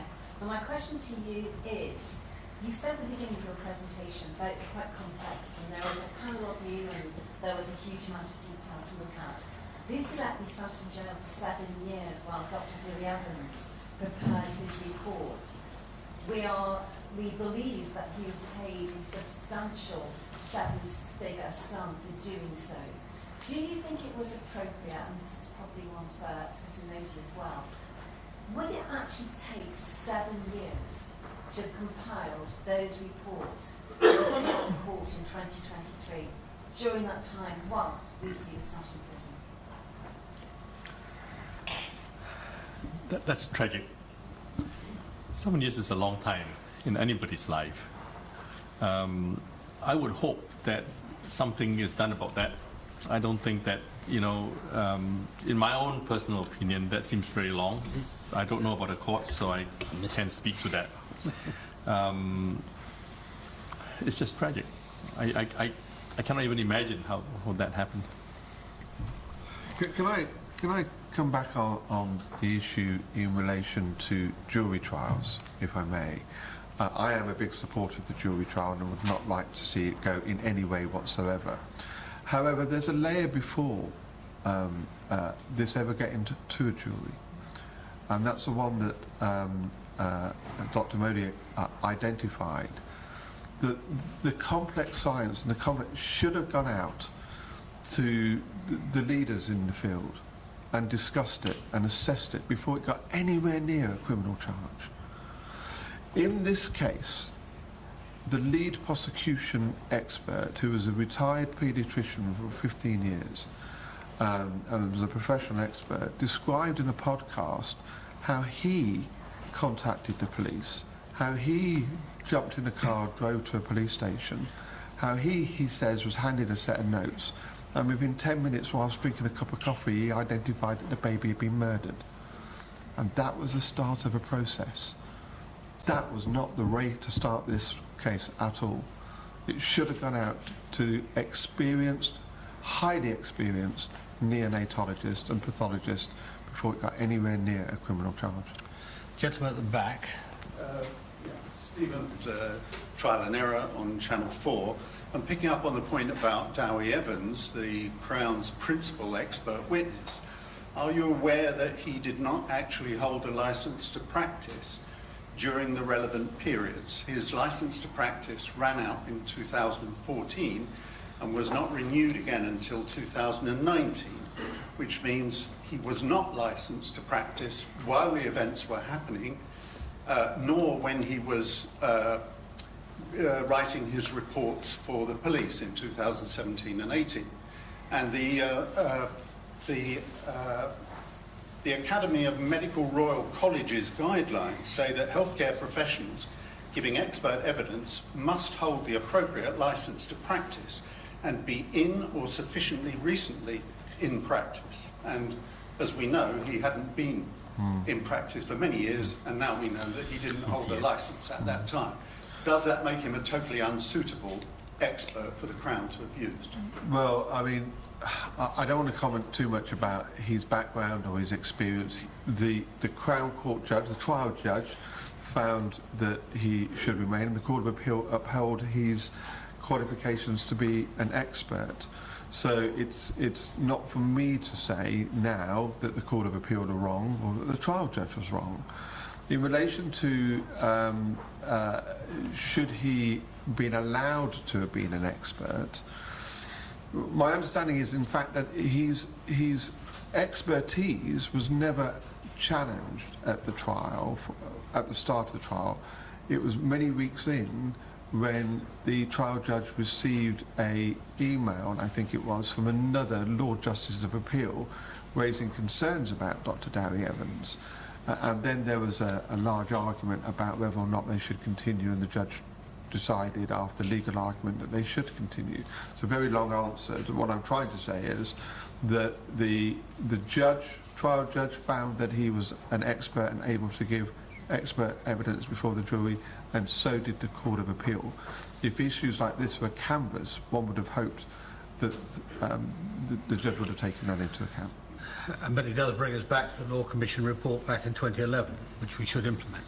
Sir, you are trying to get my attention? Yeah. Dr. Roger Norwich, a question for Professor Modi. I'm a doctor who, amongst a group of other doctors, have been very concerned about the quality of the medical evidence that was given in the trial, so much so that we made complaints against the two main expert witnesses to the General Medical Council. The General Medical Council completely refused to engage with our complaints and have continued to ignore us. Can you tell us what you feel this tells us about the regulation of the medical community and what it tells us in terms of patient safety? Thank you. I was asked to give a written statement to the Thirlwell inquiry, in fact more than one written statement, and I did make the point in one of those statements that it would be advisable to give some consideration, some scrutiny to the ways in which medical experts or those professing to give expert evidence at trials, how their competence to do this is assessed. So thank you for making that point. I have raised a similar point. Right, I think the last. Yes, sir. Again. Yeah, go on. I think there's nobody else. Okay, Dr. Lee, can I ask you, this morning there will be parents who have had some closure to their baby's death following Lucy Letby's conviction. But you just made this earth-shattering revelation that some of these deaths could be preventable. What would you say to these parents this morning? And if they were to reach out to you, would you make your evidence available to them? I think that's something for council to work with. So we'll be giving our report to the barrister, Lucy's barrister, and I think I'm sure he has the wisdom to know how to deal with that. And I'll take his advice on how we proceed. From that, just deal with that. Obviously, it's covered by legal privilege, and so consent has to be given by the client when disclosing it to someone outside an official body like the CCRC. But what I do know is that Lucy, in her, has constantly said and felt sorry for those parents that have lost children. Now, she was convicted of the murdering of those children, so that probably doesn't really weigh too much on them. But if Dr. Shuley is right and the panel is right and she is innocent, then I'm sure she'll want to make sure that the parents know the truth of what went on. Okay, last question because we're running out of time. Sarah Napton.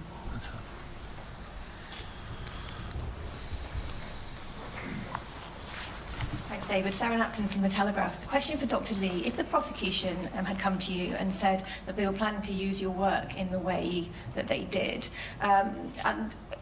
what would you have said to that? Might air embolism cases have been nipped in the bud if they'd done their due diligence early? Could we have prevented it getting this far? The answer is yes. Okay. Right, can I say thank you to the panel, thank you to everybody for coming. This is the longest press conference I've ever chaired. Thank you very much. Those who don't have reports, there should be some more left behind here, so if you want to grab one, please. Thank you.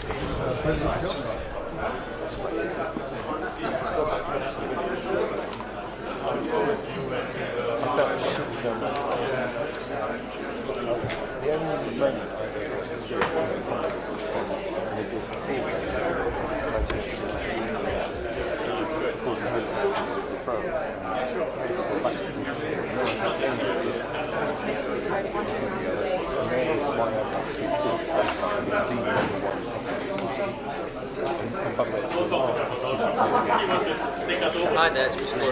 I'm just the line down for the... Hello, can you hear me? Can you hear me? Hey Danny, how are you? It's Rosie. Hi Rosie. It's all over now, just making sure the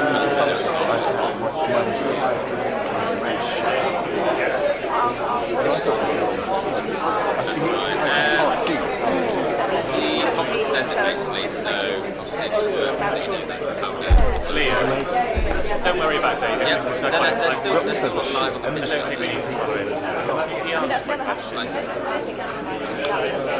It's not a Brexit.